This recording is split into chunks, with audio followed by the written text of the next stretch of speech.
একটি কলম, একটি মানুষ এবং একটি সমাজ, এই তিনটির মেলবন্ধনেই জন্মগ্রহণ করেছিলেন বাংলা সাহিত্যের অনবদ্য বাতিঘর মানিক বন্দ্যোপাধ্যায়। যখন বাংলা সাহিত্য ঘুরপাক খাচ্ছিল শহরের সৌন্দর্য, ভদ্রলোকের বিলাসিতা আর হৃদয়ের কোমলতা নিয়ে, তখন মানিক সেই সাহিত্যে নিয়ে এলেন বাস্তবতা।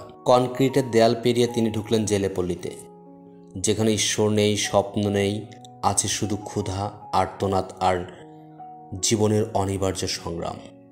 পদ্মা নদীর মাঝির কুবের, প্রাগৈতিহাসিকের ভিখু পাচি, পুতুল নাচের ইতিকথার গণেশমালা, এরা যেন বাস্তব জীবনের সেসব চরিত্র যারা বেঁচে থাকে ক্ষুধার বিরুদ্ধে যুদ্ধ করে।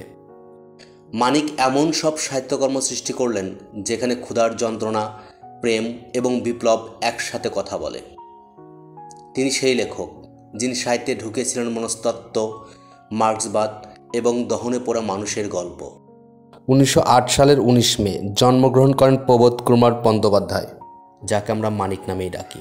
পদার্থবিজ্ঞানের শিক্ষার্থী হলেও তার কলম ছিল সাহিত্যের জন্যই নির্ধারিত। জীবনের জন্য পাওয়া মাত্র 48 বছরেই তিনি পদ্মা নদীর মাঝি, পুতুল নাচের ইতিকথা, দিবারাত্রির কাব্য, জননীর সহ 40টি উপন্যাস এবং প্রায় 300টি ছোট গল্প লিখেন। মৃগীরোগ, দারিদ্রতা কোনোটাই তাকে তার পথ থেকে বিচ্যুত করতে পারেনি। তবে কষ্ট করেছেন জীবনভর। মৃত মানিককে শ্রদ্ধাভরে স্মরণ করি আমরা, কিন্তু জীবিত মানিক জীবনের প্রতি স্তরে বুঝেছিলেন জীবনের মানে। সাহিত্যে অমর হতে গিয়ে দারিদ্র্যের প্রতিটি উপসর্গ তিনি উপলব্ধি করেছেন।